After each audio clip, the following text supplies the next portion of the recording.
Good afternoon, and thank you all for being here.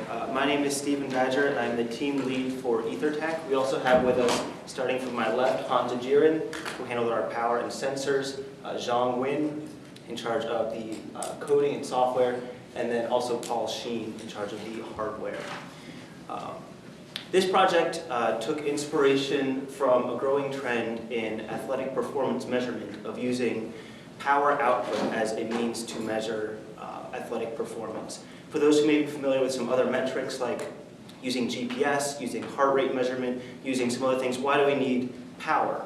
Well, there are some particular deficiencies with some of those other metrics. For instance, physiological metrics lag in time. They may not be exactly accurate in terms of GPS. It can't track terrain changes or changes in elevation. And so in the past couple of years, power has started to be one of the more dominant metrics of being able to measure the output that a person is giving.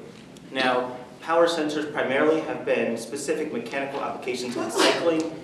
Bikes is where we see it the most. Our goal was to build something that could go in a shoe insole so that you would have a direct measurement at the interface between the foot and the ground, and that could be used for a variety of different applications in sporting.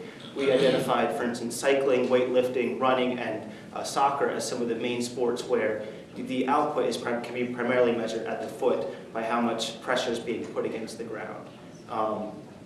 There are currently some early commercial other applications that have come out in the last couple of years, and we try to distinguish ourselves from them in a couple different ways. Primarily, the key part of this product is piezoelectric transducers, or what we're using to measure the pressure, and then from the pressure, obtaining the power that's being output.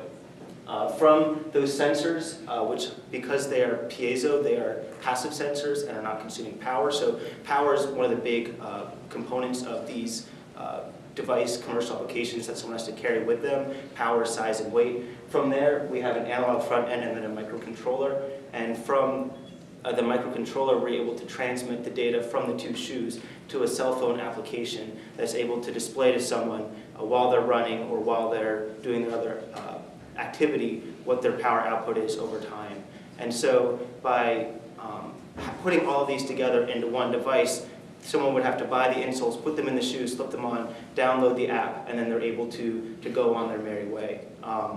Another part that we incorporated was using the piezos for partial powering of the device. Again, there's a rechargeable battery, and that provides a lot of the power, but the piezos are able to supplement that by providing additional power. And then because we're directly measuring it rather than measuring from physiological effects, many of these devices use indirect measurement from speed data or tempo data, but this is a direct measurement of power from the foot.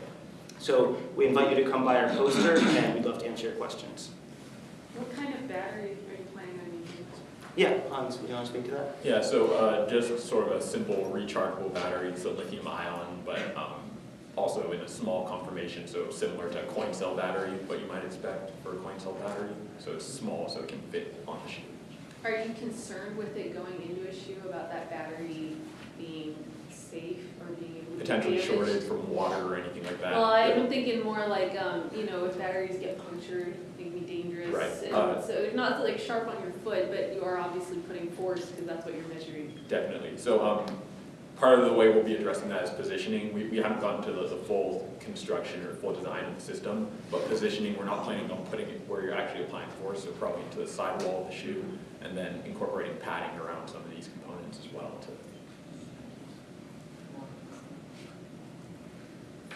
Are you all planning on using like a traditional wiring between these electrical components, or is it some kind of film type of? Yeah, so right now, like I said, with all the sort of positioning around the shoe, we haven't finalized the details, but we are sort of planning on putting the wiring through the shoe, picking optimal locations where it won't be stressed excessively by just general walking and things like that, and then probably collecting the majority of the electronics into a PCB that we can then also conveniently disguise in the shoe, I guess you could say. So you're going to have to buy the shoe with the sensor already in it. You can't So right now, the way that we're looking at it is having the sensors in a sole, and we've looked into some materials that you could use this for, but we'll probably be ending up putting the device together in a demo shoe. So in that case, there might be some modifications to the shoe, but for the large part, we want it to be able to be shipped out as a sole where you can maybe clip the electronics to some other part of the shoe, and that would work. Okay, I'm just thinking, I'm And sorry. if the question came from, well, because if you're putting things in the side of the shoe, like the battery or the microprocessor, the insole wouldn't necessarily have to be only be planar, but could also have sort of ridged edges when you put it in the shoe. It's able to conform to the inside area of the shoe. Okay, I'm just thinking in terms of athletic shoes, people are real particular. I mean, when I run, I have, those are my running shoes. I don't run anything else, that's what I run in. And so, if you can't buy the insert and put it in your shoe that you selected for your activity, then that makes it much less marketable. Right, and so for long-term marketability, we'd probably look, if we gain some traction in this device, we'd probably look to create collaborations with big companies, for example, Nike, Under Armour, maybe make a device specific to their shoe, but right now we're sort of just going at the proof of concept elements of the project. How is your solution different than the existing solutions that are out there? So, as Steve, you want to handle this? Yeah, so a lot of these devices, for instance, the Shift device and the RPM2 device, are really only indirectly measuring power. There's no actual physical measurement of power. The device might measure your speed, and the device might measure the wind that's blowing past you and kind of guess at your power. But there's no actual measurement of power that's going on there. So they're not part of the shoe or anything like that, like your insole or nothing like that? So there might be something clipped to the back of the shoe that can act as a pedometer that's measuring steps, for instance. Or there's other, it is on your person, but it's not directly measuring the power between you and the ground. For someone non-athletic, can you explain what power is other than how hard I can press my foot into the ground? What does that tell an athlete? That basically is what power is. But if you understand, based off the physics, right, I guess, imagine a bouncy ball, right? Depending on where you drop it from, you're going to have more momentum built up behind that bouncing ball. So it'll hit the ground with more force, right, or more power, and that will determine how far off the ground it comes, right? So in order to jump farther, for example, you have to apply more force, more power on the ground, and that will result in a higher jump.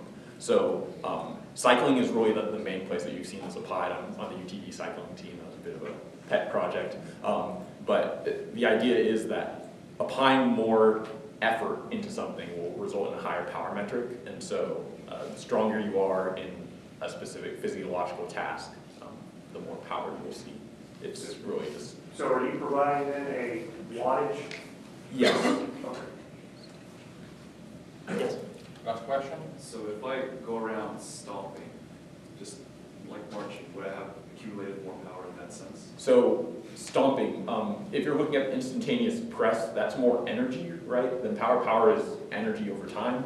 So sure, you can stomp really hard, but if you're not stomping hard and rapidly, you're not applying a lot of force. And so sure, you might not be moving very far, but it also ends up being how strong are you to make that stomp. Is stomping, you can tell that you just put more power into it than when you're just running, right? So it doesn't necessarily tell you that you're running properly, it does tell you that you're running with a lot of power.